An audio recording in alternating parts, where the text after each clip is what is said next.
Welcome back to another episode of Rock Boys Football. There is plenty to talk about when it comes to this USC program, and we've spent a lot of our time the last couple of weeks talking about what's going on in the recruiting front. Well, we got USC kicking off spring practice as well. It's going to get a little bit more real over the next couple of days. I believe the pads come on Saturday. But as you work through your first two spring practices, you're seeing some really intriguing storylines emerge for this USC program. Want to get into, I think some of the more intriguing storylines that I've picked up from over the last couple of days. I'm fired up to get into this. And believe it or not, this is the first time we've talked about USC as it relates to spring practice because we've been talking so much on the recruiting trail. Fired up to get into it. Before we do, and as always, the USC fans appreciate you guys. Y'all can probably tell it's an exciting program to talk about. And there seems to be a lot of buzz around this USC program, not only in terms of what's going on with the recruiting efforts, but Lincoln Riley's got a little bit more of a pep in his step and a little bit more pep in his post-practice interviews as well. There's some optimism around where this USC team sits going into 2025, and it's going to be a fun spring practice to talk about some of these position battles and emerging storylines. Appreciate you guys rocking with it. If y'all do enjoy the content, consider subscribing to the channel. We got that USC commitment sweatshirt right on the chair right there. And there's a very good chance that it comes on at some point during this weekend. Appreciate you guys. Without further ado, let's get into it. You have to start with by far the biggest storyline for this USC football team going into 2025, and that is this defensive line it's legit. It's significantly bigger. It's significantly more talented. And I think most importantly, it's significantly deeper. I mean, at this point, 12 months ago, we probably had confidence in maybe three interior defensive linemen heading into the 2024 season. That number to me is up to 6+. And what I would want to focus on right now is, look, Jamal Jarrett, Keyshawn Silver, Jakeem Stewart coming in as a freshman, the new faces that they're going to play. And it's really exciting to talk about them. I would not forget about some of the defensive linemen that are getting coached up by Coach Nua and Coach Henderson. The defensive lineman we have in the chamber. It starts with Devin Tompkins. He's not necessarily the youngest guy in this room going into year 4. That body's different. And you take a look at him walking out to practice, he's close to 300 pounds. Now, you look at Devin Tompkins, played a lot of football for USC in 2024, played pretty damn solid football for USC as well, being an undersized interior defensive lineman. He's long, he's really athletic, and now looks the part physically going into the 2025 year. I get being excited about Jakeem Stewart, Jamal Jarrett, Keyshawn Silver. I'm excited about those big bodies too. Don't forget about some of the young defensive linemen that were already on this roster. And it's not only Devin Tompkins, who I think has an astronomically high ceiling going into 2025. It's G-Dab Siri. It's Carlin Jones. It's Ratumana. There's a lot of depth and size to this defensive line that we just did not have 12 months ago. And that's one of the overarching storylines for this USC team as a whole, where I think the USC fans who follow this program 12 months a year and that are very in tune with this program, the expectations are high for this USC defense, and rightfully so. They're high for me. But the way everyone's talking about this team in the national media, I think they still think this is the USC team from 2023. It's not. You have way better coaching, and Dan Lin going into year 2 is another storyline too. Like, good defensive coordinators who are going into year 2, you see a bump just because players are more comfortable in the Danton Lynn scheme. And now the personnel's better as well. This defense to me is going to surprise a lot of people across the country. To me, it starts on the defensive line. Now, the second most intriguing storyline here is this linebacker room, which Lincoln Riley noted. It's one of his most exciting position groups to watch in spring practice, and rightfully so. We're going to talk about it. It's a little bit concerning the depth. But the biggest storyline for me is Jaden Walker, redshirt freshman that did not play for USC. I believe didn't play at all for USC as his freshman in 2024. It sounds like he's going to be a piece that maybe USC has confidence in playing in 2025. That, to me, answers the biggest question I have about this linebacker room, and that is, hey, just the amount of bodies we have in this room. I would not be surprised for USC to go out in the transfer portal and add one more linebacker because it is a thin unit. but it's a really talented unit. It's an infinitely more talented unit than we had in 2024. Just from an athletic profile standpoint, Eric Gentry, Desmond Stevens, infinitely better athletes than Mason Cobb and Easton Mascarenas Arnold.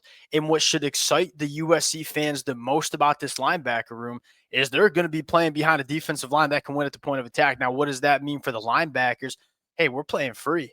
We're playing downhill because the defensive line is doing their job up front.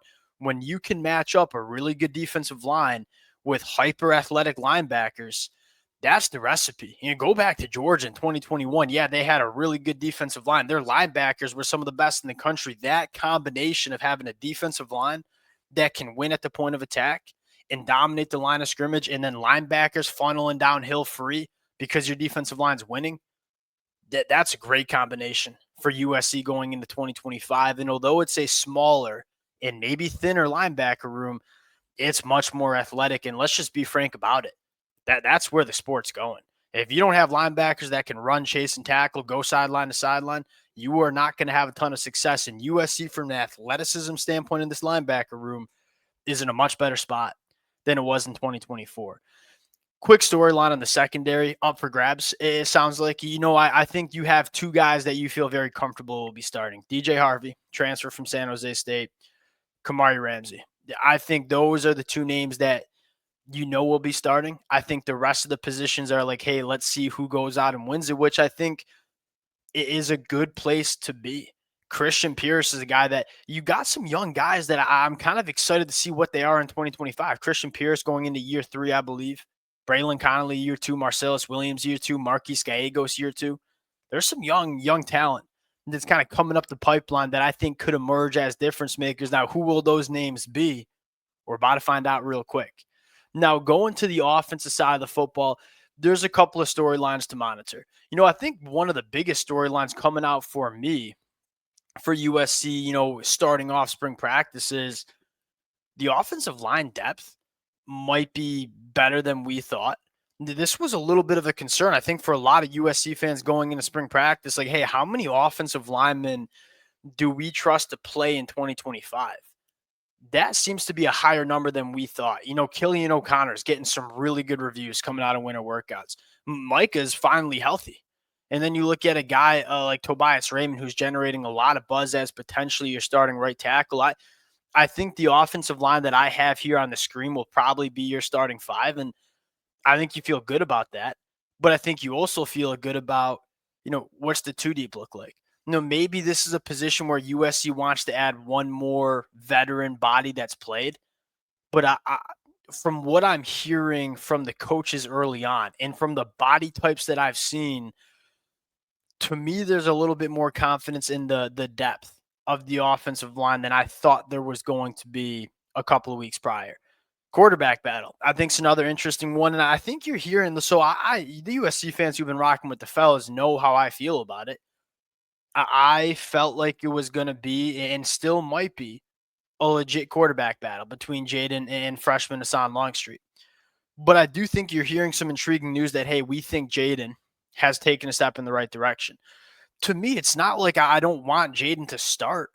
It's more just like, hey, I want the best quarterback to start. And hey, if Jaden has taken some strides, and Lincoln Riley noted, hey, if Jaden can keep the highs, that high level arm and the high level playmaking ability that this kid does have, and just limit the bad ugly mistakes, he's going to be a really good football player.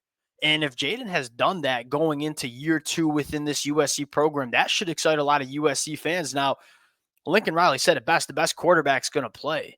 But you're hearing some really good things from Jaden in terms of taking that step going into 2025, that for USC fans, you probably feel a little bit more confident than you did a couple of weeks ago about what the quarterback play is going to be. And you're hearing good things about Hassan Longstreet too, farther along than we're used to seeing true freshmen be. We'll see how that works, but I think at least my perception of the quarterback battle changed a little bit. And it sounds like this is probably Jaden's job to lose, which, again, is not a good or bad thing. I think the only thing you're concerned about is, are we getting good quarterback play? I don't give a darn who's playing quarterback. It just we want the best quarterback to win this job, and we want the best quarterback to play good football first in 2025. And it sounds like Jaden's on the right track to taking a step in 2025. The last one I'll say here is wide receiver 3 options emerging. You're hearing great things from Jacoby Lane and Mekhi Lemon, which is not a surprise. USC fans who watch this team every Saturday know, look, Jacoby Lane and Mekhi Lemon are really good football players. Some of the better wide receivers we see not only in the conference but in the country. Okay, who's going to be wide receiver 3? Prince Strahan, transfer from Boise State, was kind of a late addition in that winter transfer portal window. He's catching some eyes, and it's easy for him to catch some eyes at 6'5", 210 pounds. He is a big dude, but he's a guy that can work vertically down the field. You heard that he was taking some extra reps with Jaden after practice on Thursday. That could potentially be an option. And here's the benefit of trying to find this wide receiver 3. You have a wide receiver, Mekhi Lemon, who allows just about anybody to win that job. Whoever is the third best wide receiver will play, because we can play Mekhi Lemon at the slot. We can play him out on the boundary. Because of how versatile Mekhi Lemon is, if Prince wins it, he can go play in the boundaries, a big body wide receiver. Mekhi plays slot. If a guy like Jay Fair wins it, Mekhi Lemon can play out on the boundary. Jay Fair plays the slot. Having that versatile wide receiver, Mekhi Lemon, that can do a little bit of everything, helps you get the best 3 wide receivers on the football field. The other name I'd watch for is Corey Sims. The dude's big, and you look at him, he does not look like a true freshman wide receiver. He is all the 6'3", 200-plus pounds. He's a smooth mover coming out of high school. Interested to see what we hear from Corey Sims, and interested to hear what we hear from Xavier Jordan going into year 2. We know who our top 2 wide receivers are, who's going to be number 3. It's a list of 4 or 5 guys that I think are intriguing to monitor in spring practice. And then lastly, the running back room is deep. And I think the question I have is, all right, who emerges?